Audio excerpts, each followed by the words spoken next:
Assalomu alaykum, hurmatli televizor ko'ruvchilar. Uyg'ur televiziyasining kundalik xabarlarini ko'rishinglarni qarshi olamiz. Oldi bilan xabarlarimizning muhim mazmunlarini tonishtiramiz. Turkiya xalqi yerlik hukumat boshliqlarini saylab chiqdi. Osiyo tadqiqot jamiyati lagerlardagi 386 nafar Uyg'ur ziyolisining taqdiridan qattiq andish qilmoqdamiz. Sharq Turkistonda Xitoy ma'murlar muqimli xizmat besimi sababli o'zlarini o'ltirib olmoqda. Tövəndəki qıtanglar xəbərlərimizdən təfsilatlarda bolsun. Türkiye Avaz Radyosu'nun xəbər qilishçə, 31 mart Türkiye xalqı ötken bir qarar hökumət xizmət muddəti toşub, yeni bir 5 yil vəziyib ötəydiğən yerlik hökumət başlıqlarını saylab çıxdı. Yerlik hökumət saylamlarında təxminən 57 milyon saylıqçı 194.390 sandıqı bələt taşılğan. Ali Saylam Komitəsinin qararına asasən Adalet ve Tərəqqiyat Partisi, Müstəqil Türkiye Partisi, Büyük Birlik Partisi, Cumhuriyet Xalq Partisi, Demokrat Partisi, Demokratik Sol Partisi, Xalqlarning Demokratisi Partisi, İyi Partiya, Millet Hərəkat Partisi, Saadet Partisi, Türkiye Komünistik Partisi ve Vatan Partisi qatarlıq partiyalar saylamda rəqabətləşkən. Saylıqçılar şəhərlik hökumət başlığı, nahiyə başlığı, yerlik hökumət məclis əzaları, şundaqla məhəllə başlığı və yaşanğanlar heyəti qatarlıqlarını saylab çıxdı.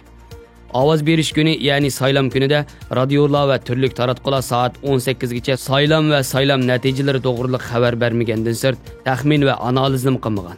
Saylam avaz beriş fəaliyyəti axırlaşıb elan qılınğan netice bolsa, Adalet ve Tərəqqiyat Partisi bilen Millet Hərəkat Partisi tərəfindən qurulğan Cumhur İttifaqı tutub çıxqan.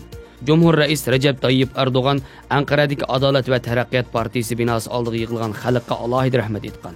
Cumhur Reis Recep Tayyip Erdoğan 2023 yılgacha saylam bo'lmaydiganligini eskertib, o fursatdan eng unumli şekilde faydalanamiz. Hal qilishga tegishli nurg'un masalalar bor. Bularni hal qilish uchun tirishimiz degan.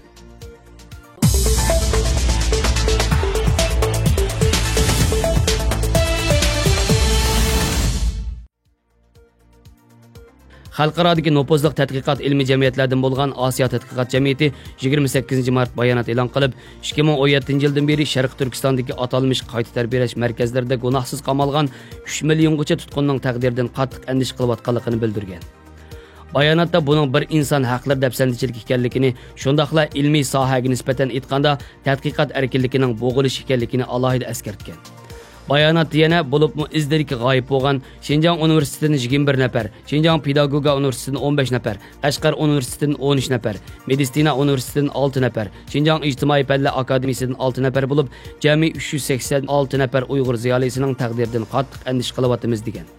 Sharq Turkistondagi yerlik xalqlarning ona tilini qo'llanish, saqlash va Qur'on o'rganish, diniy faoliyatlar, urf-odat, kiyim-kechak madaniyati, kishilik erkinligining cheklanganligi tilga ilingan mazkur bayonotda chet elda o'qib yoki tadqiq bilan shug'ullanib yurtga qaytgan ilm xodimlari va o'quvchilarning qattiq savol so'roqqa duch kelganligi, qamoqqa ilinganligi yoki izdiraksiz yo'qolganligi, hatto ba'zilarining o'lim xabarining dalillanganligi tilga ilingan.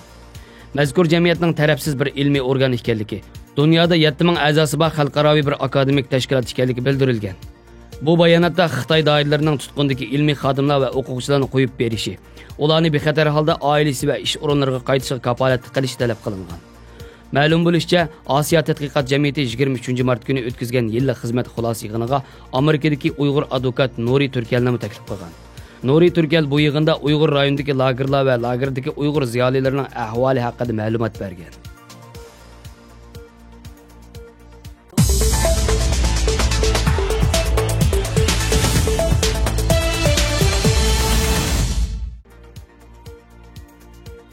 Xitoy kommunistleri Sharq Turkistonda yurgizgan chekidan oshgan yuqori besimni qattiq boshqarish, kontrol qilish, bostirish tuzumlari Xitoy ma'muriy xizmatchilariga og'ir besim keltirib, o'lib qutulishga majbur qilgan. 2018 yil beshida Xitoy hukumatı Sharq Turkistonda qo'shmoq tuqqan harakatini boshlagan bo'lib, navbatda bunday ahvol texmi og'irlashgan. Xitoy hukumatı belgilama chiqarib, Xitoy ma'murlar 8 soat xizmat vaqtidan boshqa har shanba yakshanba kunlari shartsiz holda o'rinlashtirilgan qo'shmoq tuqqanlarning, ya'ni Uyg'ur aholisiga berib, mehribonlik bildirib, yo'qlishi kerakligini, hamda har qatimda o'z yenidan 150 yuan xalq puli chiqarib, un, may, guruch, kiyim-kechak, turmush buyumlari elishi, o'tirliqda to'xtatib qo'yishga bo'lmaydiganligi qattiq ta'kidlangan. Shundaqla har qatimda qo'shmoq tuqqanning uyiga borganda birlikda oila ishlarini qilganligini, tomoq yeyish, uxlash, o'zaro paranglishi qatorliq ish harakatlarini rasmga tortib, xizmat o'rinlariga topshirish shart ekan.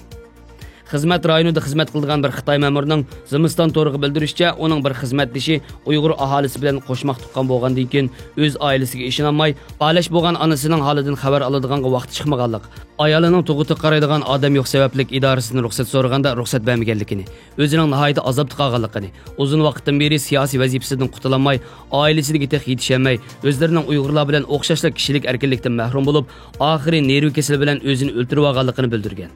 2017-yillarda yana ba'zi Xitoy ma'murlar xizmat besimidan qochib istifa bergan bo'lsa-mu, tasdiqlanmagan. Lekin 2018-yilga kelganda ideyasida masala bor ekan deb bir yillikdan tarbiyalash markazlariga qamalganmish. Bir turma gundupining bildirishicha, Xinjiang degan joyda yashamoq bakmi tasishib ketdi. Bakmi azobliq, ichinishliq, Uyg'ur bo'lamdi, Xanzo bo'lamdi, hammasi o'xshashli umidsizlik, rahimsiz sharoitda yashamoqda. Xitoylar Uyg'urlar nazorat qilgani bilan amaliyotda Xitoylarni hukumat kontrol qilib, o'hdagidek holini qo'ymadi. Bundaq ketaversa, Xinjiangda sog' normal kishi qolmaydi degan. Xabarlarimizni ko'rganinglarga rahmat. Qayta ko'rishguncha omon bo'linglar. Allohga omonat.